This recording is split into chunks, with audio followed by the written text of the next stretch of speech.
Very popular piece, one of the most popular Renaissance pieces in the repertoire for sure. That much is certain.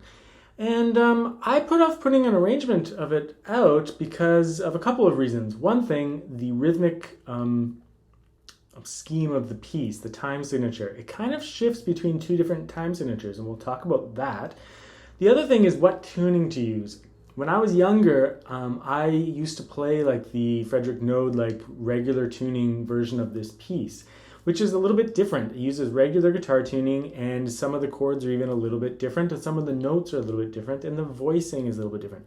So I didn't really like that arrangement anymore. So I went back to the original lute tablature, which is in kind of like upside down Italian tablature.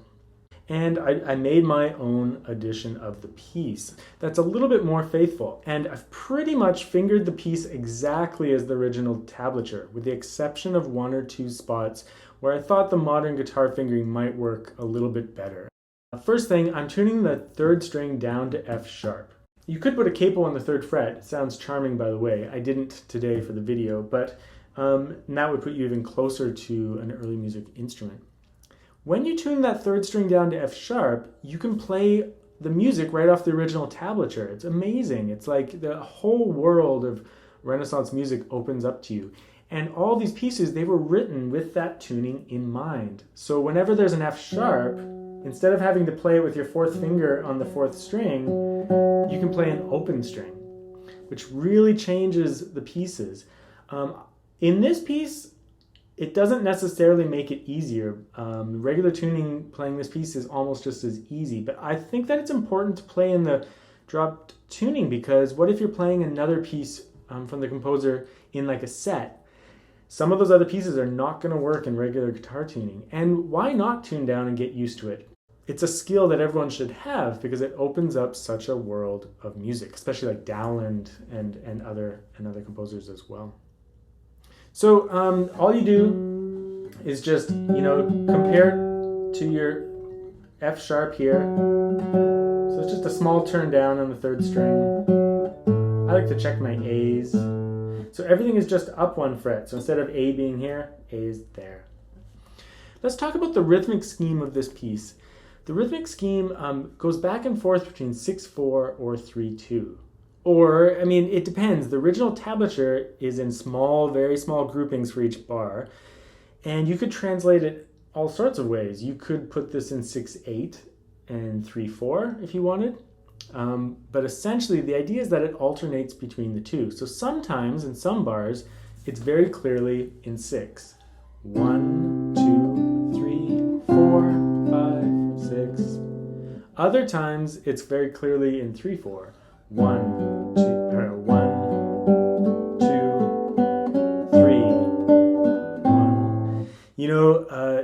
It's pretty clear when he's going back and forth between the two. However, the opening is a whole nother question.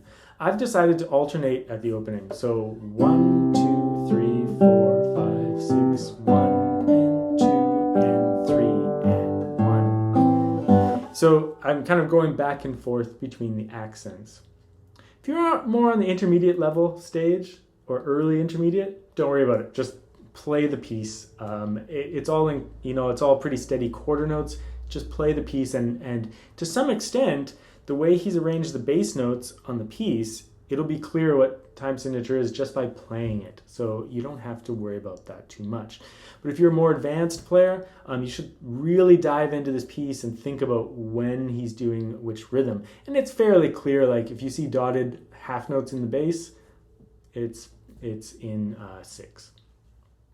First bar is straightforward. I do a rhythmic scheme there.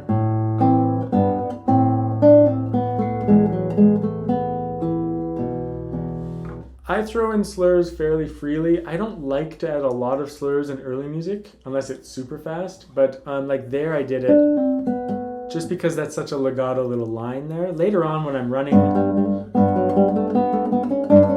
I don't do a lot of slurs just to kind of keep the plucky action going, but when you're trying to be smooth, I do add the slur. So bar 5, starts over again. I added a slur there. Bar 7 there, make sure you hold certain notes when I've written them as whole notes. A, hold that A while you do the lower voice, then G sharp, A. So lots of overlapping notes in the cadences especially. Just go to it here. The F sharp tuning really helps there. Whoops. In terms of right hand fingering, I'm just using IM on the top voice. When it's slow, and like at the beginning, I'll use my thumb on some of the bass notes, but I don't worry about it too much. Once it goes into 2 voices, I use my fingers, alternating fingers on the top voice and thumb for the lower voice. And on these kind of arpeggios at the ends of bars, I just do M, I, P. M, I, P. Bar 13.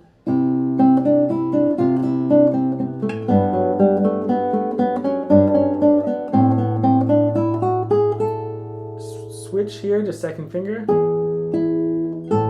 That way you can get that nice little G sharp to A. Okay, so bar 17, this is where the piece really opens up into multiple voices, at least 3 voices. So if you're thinking about the bass line, it's just the bottom note with your thumb, upper voice, inner voice, bass, bass, upper voice, inner voice, upper voice, inner voice, little, maybe another voice, and then the chord, inner voice, kind of like a tenor voice, bass.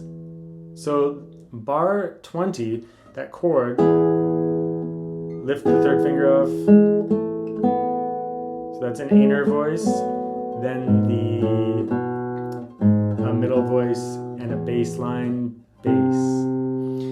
When you're doing this section, make sure you're holding on to certain notes. That's why I kind of wanted to write it out in multiple voices, but I've added a little thing at the end of the score that talks about this a little bit and shows you that I use both the simplified version and the multi-voice version just to so you can see both, but read off of one.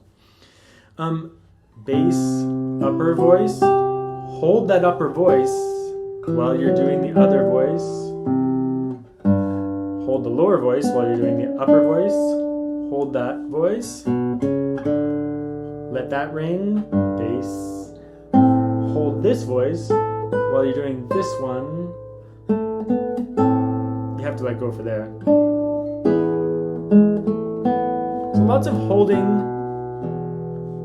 different voices. When you write it out as just 2 voices, that sounds like the bass line, but when you're thinking about it in multiple voices, it's like this line, bass note. Those other notes are not part of the bass. Okay, I'll move on. Bar 21.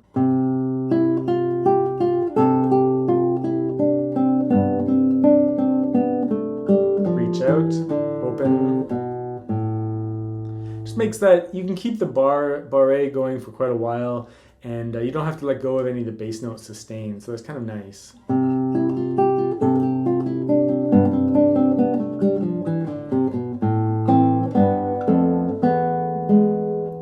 Again, don't forget to hold the A there. This A, and then play the open string while sustaining the A, because it resolves, or it goes to the leading tone, and then resolves. So you want that multi-voice texture happening there. Then you continue. Some of these bass lines, when there's running lines in the bass, I use P-I, P-I, P-I, P-I. P-I, P-I, P, putting P on the strong beat. And then just go to alternating fingers.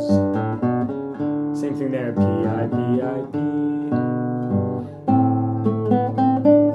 This is a pretty crazy shift, I admit, but there's not much that you can do because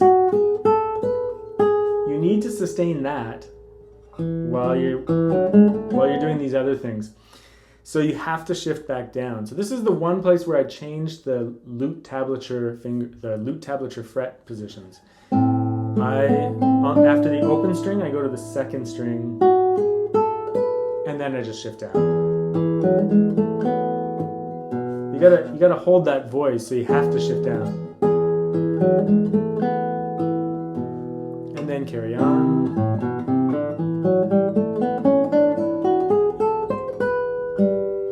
It's a weird little line that occurs there.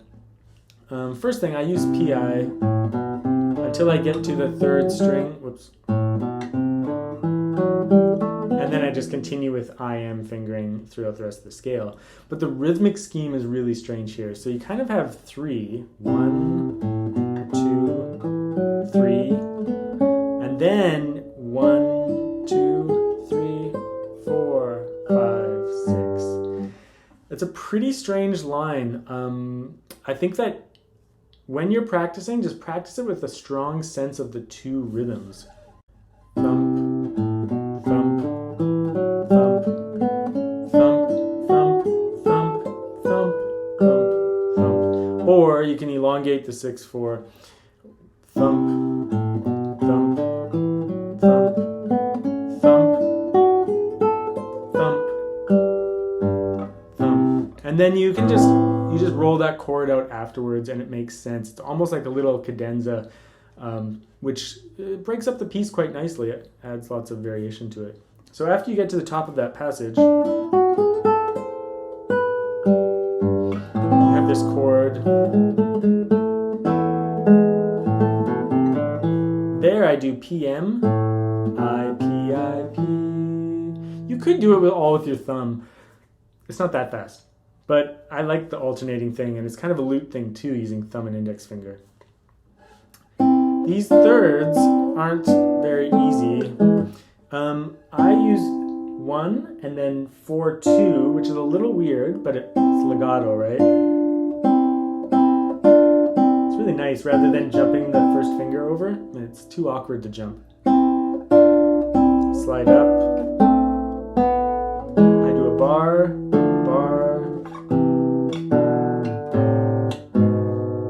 Thick. What can I say? I use 2 so that 3 and 1 are available to grab the next thing. Then I just grab this chord. There's nothing I can do. Guide finger 4.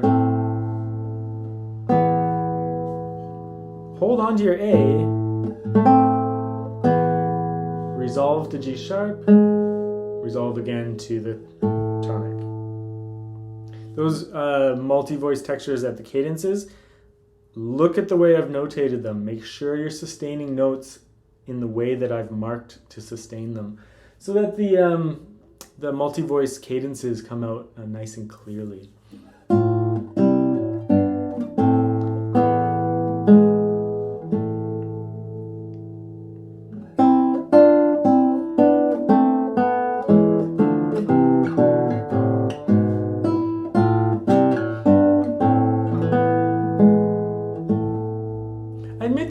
Pretty tough, but you know what? This piece is just fine with you treating the last 2 lines as just almost like free improvisation, or like not free improvisation, no. Just a more relaxed coda almost, right? Because you kind of are done with the piece.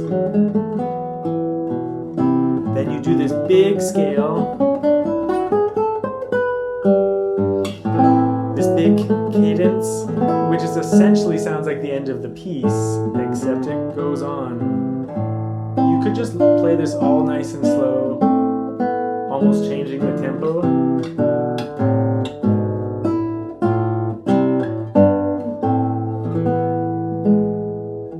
Which would make it much easier to play, and musically would be acceptable.